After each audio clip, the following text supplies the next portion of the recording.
ಬಂಧುಗಳೇ ನಮಸ್ಕಾರ, ಹೇಗಿದ್ರೆ ನೀವೆಲ್ಲರೂ? ನಾನು ಸುಬ್ರಹ್ಮಣ್ಯ ಎಸ್ ಹಂಡಿ. ಬಂಧುಗಳೇ, ನೀವೆಲ್ಲರೂ ಕೂಡ ಗಮನಿಸಬೇಕಾಗಿರುವಂತಹ ವಿಶೇಷವಾದಂತಹ ವಿಡಿಯೋ ಮೂಲಕ ನಾನು ನಿಮ್ಮ ಮುಂದೆ ಬಂದಿದ್ದೇನೆ. ನಿಮ್ಮಲ್ಲಿ ಸಾಕಷ್ಟು ಮಂದಿಗೆ IAS, IPS, IRS, IFS, ಒಟ್ಟಾರೆಯಾಗಿ UPSC ಯನ್ನ ಕ್ಲಿಯರ್ ಮಾಡಬೇಕು ಎನ್ನುವಂತ ಆಸೆ ಇರುತ್ತೆ. UPSC ಅಂತಿದ್ದ ಹಾಗೆ ನಾವೆಲ್ಲರೂ ಸಾಧಾರಣವಾಗಿ ಹೇಳುವಂತಹ ಮಾತು, ನಾವಂತಲ್ಲ ಸರ್ವೇ ಸಾಮಾನ್ಯವಾಗಿ ಹೇಳುವಂತ ಮಾತು ಅಂದ್ರೆ ಕಬ್ಬಿಣದ ಕಡಲೆ, ಅಷ್ಟು ಸುಲಭ ಅಲ್ಲ. ಆ ರೀತಿಯಾಗಿ ನಾವು ಅಂದ್ಕೊಂಡೆ ಅದೆಷ್ಟೋ ಜನ UPSC ಹತ್ರಕ್ಕೂ ಹೋಗೋದಿಲ್ಲ. ಒಂದಷ್ಟು ಜನ ನಿಮ್ಮಲ್ಲಿ ಪ್ರಯತ್ನವನ್ನ ಪಟ್ಟಿರ್ತೀರಿ, ಆದ್ರೆ ಸಾಧ್ಯವೂ ಕೂಡ ಆಗಿರೋದಿಲ್ಲ. ನಾವು UPSC ಯನ್ನ ಕ್ಲಿಯರ್ ಮಾಡಬೇಕು ಅಂತ ಆದ್ರೆ, ಅಥವಾ ನಾವು ಅಂದುಕೊಂಡ ಹಾಗೆ IAS, IPS ಆಗಬೇಕು ಅಂತ ಆದ್ರೆ ಅದಕ್ಕೆ ಸರಿಯಾದಂತ ಮಾರ್ಗದರ್ಶನ ಸಿಗಬೇಕಾಗತ್ತೆ, ಅಥವಾ ಸರಿಯಾದ ರೀತಿಯಲ್ಲಿ ಕೋಚಿಂಗ್ ಸಿಗಬೇಕಾಗತ್ತೆ. ನಾನಿವತ್ತು ಅಂಥದ್ದೇ ಒಂದು ಕೋಚಿಂಗ್ ಸೆಂಟರ್ ನಲ್ಲಿ ಇದ್ದೇನೆ. ಕೇವಲ ನಾನು ಆ ಕೋಚಿಂಗ್ ಸೆಂಟರ್ ಬಗ್ಗೆ ಮಾತ್ರ ಹೇಳೋದಲ್ಲ, IAS, IPS ತಯಾರಿಗೆ ಸಂಬಂಧಪಟ್ಟ ಒಂದಷ್ಟು ವಿಚಾರವನ್ನ ಇವತ್ತು ಮಾತಾಡ್ತಾ ಹೋಗೋಣ. ಅಲ್ಲಿ ಇಂಟರ್ವ್ಯೂಸ್ ಹೇಗಿರುತ್ತೆ, ಅಥವಾ ಮೇನ್ಸ್ ಎಕ್ಸಾಮ್ ಅದು ಯಾವ ರೀತಿಯಾಗಿರುತ್ತೆ, ಅದೆಲ್ಲದಕ್ಕೆ ಸಂಬಂಧಪಟ್ಟ ಹಾಗೆ ಒಂದಷ್ಟು ಹೊತ್ತುಗಳ ಕಾಲ ವಿಸ್ತೃತವಾಗಿ ಮಾತಾಡ್ತಾ ಹೋಗೋಣ. ಮೊದಲಿಗೆ ನಾನು ಈ ಕೋಚಿಂಗ್ ಸೆಂಟರ್ ಕುರಿತಾಗಿ ಹೇಳ್ತಾ ಹೋಗ್ತೀನಿ. ನಾನು ಸುಖ ಸುಮ್ಮನೆ ಈ ಕೋಚಿಂಗ್ ಸೆಂಟರ್ನ ನಿಮಗೆ ಪರಿಚಯಿಸುವಂತ ಕೆಲಸವನ್ನ ಮಾಡ್ತಾ ಇಲ್ಲ. ನಿಮಗೆ ಇದಕ್ಕೆ ಸಂಬಂಧಪಟ್ಟ ಹಾಗೆ ರಿವ್ಯೂಸ್ ಸಿಗುತ್ತೆ, ಅಥವಾ ಒಂದಷ್ಟು ಜನರನ್ನ ನೀವು ಕೇಳಬಹುದು. ಇಲ್ಲಿಂದ ಹೊರಗಡೆ ಹೋದಂತವರನ್ನ ಒಳ್ಳೆ ಅಭಿಪ್ರಾಯ ಇದೆ, ಆ ಕಾರಣಕ್ಕಾಗಿ ನಿಮಗೆ ಈ ಕೋಚಿಂಗ್ ಸೆಂಟರ್ ಕುರಿತಾಗಿ ಒಂದಷ್ಟು ವಿಚಾರವನ್ನ ತಲುಪಿಸುವಂತ ಕೆಲಸವನ್ನ ಮಾಡ್ತಾ ಇದ್ದೇನೆ. ಜಯನಗರ ಸಮೀಪ ಇರುವಂತ ಲೆಗಸಿ IAS ಅಕಾಡೆಮಿ, ನಾನು ಇಲ್ಲಿದ್ದೇನೆ, ಗಮನಿಸ್ತಾ ಇದ್ದೀರಿ ಇಲ್ಲಿನ ಕಚೇರಿಯನ್ನ. ಪ್ರತಿ ವರ್ಷ ಸಾಕಷ್ಟು ಮಂದಿ ಇಲ್ಲಿಂದ ಕೋಚಿಂಗ್ ಅನ್ನ ತೆಗೆದುಕೊಂಡು ಹೋಗ್ತಾ ಇದ್ದಾರೆ. ಅದೇ ರೀತಿಯಾಗಿ ಸಾಕಷ್ಟು ಮಂದಿ ಇಲ್ಲಿಯವರೆಗೆ UPSC ಯನ್ನ ಕ್ಲಿಯರ್ ಮಾಡಿದ್ದಾರೆ, ಇಲ್ಲಿ ಕೋಚಿಂಗ್ ಅನ್ನ ಪಡೆದುಕೊಂಡಂತವರು. ನಾನು ಇಲ್ಲಿರುವಂತಹ ಒಂದಷ್ಟು ಆಕಾಂಕ್ಷಿಗಳನ್ನು ಕೂಡ ಹಂತ ಹಂತವಾಗಿ ಮಾತಾಡಿಸ್ತಾ ಹೋಗ್ತೀನಿ. ಅದಕ್ಕೂ ಮುನ್ನ ಈ ಕೋಚಿಂಗ್ ಸೆಂಟರ್ ಬಗ್ಗೆ ತಿಳ್ಕೊಳ್ತಾ ಹೋಗೋಣ. ಚೀಫ್ ಮೆಂಟರ್ ಆಗಿರುವಂತಹ ಹಾಗೆ ಡೈರೆಕ್ಟರ್ ಕೂಡ ಆಗಿರುವಂತಹ ಸಾಗರ್ ಗೌಡ್ ಅವರು ನನ್ನ ಜೊತೆಗಿದ್ದಾರೆ. ಸರ್, ಕಾರ್ಯಕ್ರಮಕ್ಕೆ ಆತ್ಮೀಯ ಸ್ವಾಗತ. Thank you very much. ಹೇಗಿದ್ದೀರಿ ಸರ್? ವೆಲ್ಕಮ್. ನಾನು ಫಸ್ಟ್ ಒಂದು ಪ್ರಶ್ನೆ, ಅಂದ್ರೆ ಬೇರೆ ಎಲ್ಲ ವಿಚಾರಕ್ಕೆ ಹೋಗೋಕ್ಕೂ ಮುನ್ನ, ತುಂಬಾ ಜನ ಅಂತಾರೆ ಈಗ UPSC ಅಂತಿದ್ದ ಹಾಗೆ, ಅಂದ್ರೆ ನನ್ಗೆ ಇರೋದು ಅದೇ ರೀತಿಯಾದಂತ ಭಾವನೆ, UPSC ಅಂತಿದ್ದ ಕಬ್ಬಿಣದ ಕಡಲೆ ಅಂತ ಹೇಳಿ. ಜೊತೆಗೆ ಯಾರು UPSC ನ ಕ್ಲಿಯರ್ ಮಾಡಿದ್ದಾರೆ ಅವ್ರ ಒಂದಷ್ಟು ಇಂಟರ್ವ್ಯೂಸ್ ಗಳನ್ನ ನಾನು ನೋಡ್ತಿರ್ತೇನೆ. ಅದ್ರಲ್ಲಿ ತುಂಬಾ ಜನರ ಅಭಿಪ್ರಾಯ ಹೇಗಿರುತ್ತೆ ಅಂದ್ರೆ, ನಾನು ಸಿನಿಮಾನು ನೋಡಿಲ್ಲ, ನಾನು ಹೊರಗಡೆ ಎಲ್ಲೂ ಹೋಗಿಲ್ಲ, ನಾನು ಎಲ್ಲೂ ಸುತ್ತಾಡೋಕ್ಕೂ ಹೋಗ್ತಾ ಇರ್ಲಿಲ್ಲ, 24/7 ಓದ್ತಾ ಇದ್ದೆ ಅಂತ. ಇನ್ನೊಂದಷ್ಟು ಜನರ ಅಭಿಪ್ರಾಯ ಕೇಳಿದಾಗಿಲ್ಲ, ನಾನು ಬೇರೆ ಎಂಜಾಯ್ಮೆಂಟ್ ಇದೆ ಅದನ್ನೂ ನಾನು ಅನುಭವಿಸಿದ್ದೇನೆ, ಜೊತೆಗೆ ನಾನು ಇದಕ್ಕೂ ಬೇಕಾದಂತ ತಯಾರಿಯನ್ನ ಮಾಡ್ಕೊಂಡಿದ್ದೇನೆ ಅಂತ ಹೇಳಿ. ಆ ಕಾರಣಕ್ಕೆ ತುಂಬಾ ಜನರಿಗೆ ಗೊಂದಲ ಇದೆ, ಒಂದಷ್ಟು ಜನಕ್ಕೆ ಭಯನೂ ಕೂಡ ಇದೆ. UPSC ಅಂದ್ರೆ ನಮ್ ಬದುಕು ಅದರಲ್ಲೇ ಹೊರಟೋಗ್ಬಿಡುತ್ತೆ, ಯಾವ ಎಂಜಾಯ್ಮೆಂಟು ಕೂಡ ಇಲ್ಲ ಅಂತ ಹೇಳಿ. ಏನ್ ಆಕ್ಚುಲಿ UPSC? ನೋಡಿ, ಈ UPSC ಬಂದು ಸಿವಿಲ್ ಸರ್ವಿಸಸ್ ಎಕ್ಸಾಮಿನೇಷನ್ ಅಂತ ಒಂದು ಮಾಡತ್ತಲ್ವಾ, ಇದು ಕಷ್ಟದ ಎಕ್ಸಾಮ್ ಏನೋ ಸರಿ, ಆದ್ರೆ ಇದರಲ್ಲಿ ನೀವು ಎಷ್ಟು ನಿಮ್ಮನ್ನ ನೀವು ತೊಡಗಿಸ್ಕೋತೀರಾ ಕಂಟಿನ್ಯೂಸ್ಲಿ. ದಿನಕ್ಕೆ ನೀವು 8ರಿಂದ 10 ಗಂಟೆಗಳ ಕಾಲ ಓದಿದ್ರೆ ಸಾಕು, 24 ಗಂಟೆಗಳ ಕಾಲ ಓದೋದು ಬೇಕಿಲ್ಲ. ನೀವು 24 ಗಂಟೆಗಳ ಕಾಲ ಓದೋದು ಮನುಷ್ಯನಿಂದ ಸಾಧ್ಯನೇ ಇಲ್ಲ. ಸೊ ಹಾಗಾಗಿ ನೀವು ದಿನಕ್ಕೆ 8ರಿಂದ 10 ತಾಸು ಕಂಟಿನ್ಯೂಸ್ಲಿ 1 ವರ್ಷ ಓದ್ಬೇಕಾಗತ್ತೆ. ಕಷ್ಟ ಅದೇನೆ. ಕಷ್ಟ ಕಾನ್ಸೆಪ್ಟ್ಸ್ ಇಲ್ಲ. ಈಗ ನೋಡಿ, ಇಂಜಿನಿಯರಿಂಗ್ ಮಾಡ್ಬೇಕಾದ್ರೆ ಕಾನ್ಸೆಪ್ಟ್ಸ್ ಕಷ್ಟ ಇರುತ್ತೆ, ನೀವು ಮೆಡಿಕಲ್ ಮಾಡ್ಬೇಕಾದ್ರೆ ಕಾನ್ಸೆಪ್ಟ್ಸ್ ಕಷ್ಟ ಇರುತ್ತೆ. ಇಲ್ಲಿ ಅವ್ರು ಕೇಳೋದು ಬರೀ 6ರಿಂದ 12ನೇ ಕ್ಲಾಸ್ ವರೆಗೂ ಕ್ವೆಶನ್ಸ್ ಮಾತ್ರ. ಕಷ್ಟ ಎಲ್ಲಿದೆ ಅಂದ್ರೆ ದಿನ ಕೂತು ಓದ್ಬೇಕು. ಈಗ ನಾವು ಕೆಲ್ಸಕ್ಕೆ ಹೋಗ್ತೀವಿ, ಕೆಲ್ಸಕ್ಕೆ ಹೋದ್ರೆ 30 ದಿನ ಕೆಲಸ ಮಾಡಿದ್ರೆ 31ನೇ ದಿನ ಸ್ಯಾಲ್ರಿ ಬರುತ್ತೆ. ಅದು ನಮಗೆ ಮೋಟಿವೇಶನ್ ಇರುತ್ತೆ. ಇಲ್ಲಿ ಮೋಟಿವೇಶನ್ ಇರೋದಿಲ್ಲ. ಯಾಕಿರೋದಿಲ್ಲ? ನೀವು ಈಗಿಂದ ಸ್ಟಾರ್ಟ್ ಮಾಡಿದ್ರೆ 1 ವರ್ಷದ ನಂತರ ಎಕ್ಸಾಮ್ ಬರೆಯಕ್ಕಾಗಲ್ಲ. ಸೊ ಹೀಗಾಗಿ ಕಷ್ಟ ಯಾವ ಪಾರ್ಟ್ ಇದೆ ಅಂತಂದ್ರೆ ದಿನ ಓದಬೇಕು ಅನ್ನೋದೇ ಕಷ್ಟ. ನಾನು ಆ ವಿಚಾರಕ್ಕೆ ಬೇರೆ ಸಂದರ್ಭದಲ್ಲಿ ಬರ್ತೀನಿ, ಒಂದಷ್ಟು ವಿಚಾರ ಮಾತಾಡ್ತಾ ಹೋಗ್ಬೇಕು. ಈಗ ನಿಮ್ಮ ಕೋಚಿಂಗ್ ಸೆಂಟರ್ ವಿಚಾರಕ್ಕೆ ಬರೋದಾದ್ರೆ, ನಾನು ಒಂದಷ್ಟು ರಿವ್ಯೂಸ್ ಎಲ್ಲ ನೋಡ್ತಾ ಇದ್ದೆ, ಒಳ್ಳೊಳ್ಳೆ ಅಭಿಪ್ರಾಯ ಇದೆ. ತುಂಬಾ ಜನ ಬೆಸ್ಟ್ ಆಪ್ಷನ್ ನಮ್ಗಿದು, ಬೆಸ್ಟ್ ಕೋಚಿಂಗ್ ಸೆಂಟರ್ ಇದು, ಯಾರಾದ್ರೂ ಹೋಗೋರಿದ್ರೆ ಇಲ್ಲಿ ಹೋಗಿ, ಆ ರೀತಿ ಎಲ್ಲ ಸಜೆಸ್ಟ್ ಮಾಡಿದ್ದಾರೆ. ತುಂಬಾ ಕೋಚಿಂಗ್ ಸೆಂಟರ್ಗಳಿದಾವೆ ಬೆಂಗಳೂರಿನಲ್ಲಿ, ಒಂದಷ್ಟು ಕಡೆಗಳಂತೂ ಸಾಲಾಗಿರುತ್ತೆ. ಅದರ ನಡುವೆ ನೀವು ಈ ಹಂತಲ್ಲಿ ನಿಂತ್ಕೊಳ್ಳೋದು ಎಷ್ಟು ಕಷ್ಟ, ಅಥವಾ ನಂಬಿಕೆ ಗಳಿಸೋದು ಎಷ್ಟು ಕಷ್ಟ. ಅಂದ್ರೆ ಮೈನ್ ನಂಬಿಕೆ ಗಳಿಸಬೇಕು. ದುಡ್ಡು ಮತ್ತೊಂದು ಮಗದೊಂದು ಅವೆಲ್ಲ ಆಮೇಲೆ, ಬಿಸ್ನೆಸ್ ಅವೆಲ್ಲ ಆಮೇಲೆ, ಬಟ್ ನಂಬಿಕೆ ಗಳಿಸೋದು ಬಹಳ ಮುಖ್ಯ. ಎಷ್ಟು ಕಷ್ಟ ಅದು ಎಲ್ಲ ಅಂತ? ಕಷ್ಟ ಇದೆ. ಅಟ್ ದ ಸೇಮ್ ಟೈಮ್ ನಾನ್ ಹೇಳೋದೇನಂದ್ರೆ, ನಾವು ಏನಂತ ಹೇಳಿ ಅಡ್ಮಿಷನ್ ತಗೋತೀವಿ ಸ್ಟೂಡೆಂಟ್ಸ್ ನ, ಅಷ್ಟನ್ನ ಡೆಲಿವರ್ ಮಾಡಿದ್ರೆ ಸಾಕು ಅಂತ ನನ್ನ ಅಭಿಪ್ರಾಯ. ಈಗ ನೋಡಿ, ಅವರು ತಯಾರಿ ಮಾಡಕ್ಕಾದ್ರೆ ಬರಬೇಕಾದ್ರೆ ಅವ್ರಿಗೆ ಹೇಳಿರ್ತೀವಿ, ನಿಮಗೆ ಸಿಲೆಬಸ್ ಕಂಪ್ಲೀಟ್ ಮಾಡ್ತೀವಿ ಅಂತ. ಅದನ್ನ ಕಂಪ್ಲೀಟ್ ಮಾಡಿ ಕೊಡ್ತೀವಿ. ಟೆಸ್ಟ್ ಮಾಡ್ತೀವಿ ಅಂತ ಹೇಳಿರ್ತೀವಿ, ಟೆಸ್ಟ್ ಮಾಡ್ತೀವಿ. ಅದಾದ್ಮೇಲೆ ಅವರಿಗೆ ಒಂದು ಕ್ಲಾಸಿಗೆ 40 ಜನ ಅಷ್ಟೇ ಅಲೋ ಮಾಡ್ತೀವಿ. 40 ಜನದ ಮೇಲೆ ನಾವು ಅಲೋ ಮಾಡೋದಿಲ್ಲ. ಸೊ ಇದರಿಂದ ಏನಾಗುತ್ತೆ, ಟೀಚರ್ ಮತ್ತೆ ಸ್ಟೂಡೆಂಟ್ ಇಂಟರಾಕ್ಷನ್ ಜಾಸ್ತಿ ಆಗುತ್ತೆ. ಈಗ ನಿಮಗೆ ಡೌಟ್ ಬಂತು, 40 ಜನ ಇರೋದ್ರಿಂದ ನೀವು ಯಾವ ಟೈಮಲ್ಲಿ ಬೇಕಿದ್ರು ಬಂದು ಅಪ್ರೋಚ್ ಮಾಡಿದ್ರೆ ಫ್ಯಾಕಲ್ಟಿ ಸಿಗ್ತದೆ. ಒಂದು ಮೇನ್ ಅಡ್ವಾಂಟೇಜ್ ಏನಂದ್ರೆ, ಬೇರೆ ಕಡೆ ಇದೆಯೋ ಇಲ್ವೋ ಗೊತ್ತಿಲ್ಲ, ನಮ್ಮಲ್ಲಿ ವರ್ಷಕ್ಕೆ ಒಂದು 200-250 ಜನ ತಗೊಂಡ್ರೆ 10 ಜನ ಫ್ಯಾಕಲ್ಟಿ ಇದಾರೆ, ಇನ್ ಹೌಸ್ ಫ್ಯಾಕಲ್ಟಿ ಯಾರು ಸಹ ವಿಸಿಟಿಂಗ್ ಇಲ್ಲ. ಇದರಿಂದ ಏನಾಗುತ್ತೆ, ಸ್ಟೂಡೆಂಟ್ಸ್ ಗೆ ನಂಬಿಕೆ ಬರುತ್ತೆ. ನಂಬಿಕೆ ಏನಂತ ಬರುತ್ತೆ, ಎನಿ ಟೈಮ್ ನಾವು ಫ್ಯಾಕಲ್ಟಿ ಮೀಟ್ ಮಾಡ್ಬೇಕು ಅಂದ್ರೆ ಅವೈಲಬಲ್ ಇದಾರೆ. ಈಗ 100-200 ಜನ ಇದ್ರೆ ಕ್ಲಾಸ್ ಅಲ್ಲಿ ಅದು ಸಾಧ್ಯನೇ ಇಲ್ಲ, ಅದು ದುಸ್ಸಾಧ್ಯ. ಸೊ ಹೀಗಾಗಿ ದಟ್ಸ್ ಅನ್ ಅಡ್ವಾಂಟೇಜ್. ಅಲ್ಲಿ ನಮಗೆ ಒಂಚೂರು ಏನು ಅಂತ ಅವರಿಗೆ ನಂಬಿಕೆ ಜಾಸ್ತಿ ಇರತ್ತೆ. ಸೊ ಹೋಗೋರು ಯಾವಾಗ ಸ್ಟೂಡೆಂಟ್ ಹೊರಗೆ ಹೋಗ್ತಾರಲ್ವಾ ಅವ್ರಿಗೆಲ್ಲ ಅದೇನೆ, ಇವ್ರು ಹೇಳಿದೆಲ್ಲ ಮಾಡಿದಾರೆ ಅನ್ನೋದು ಒಂದು ಗ್ಯಾರಂಟಿ ಇದೆ.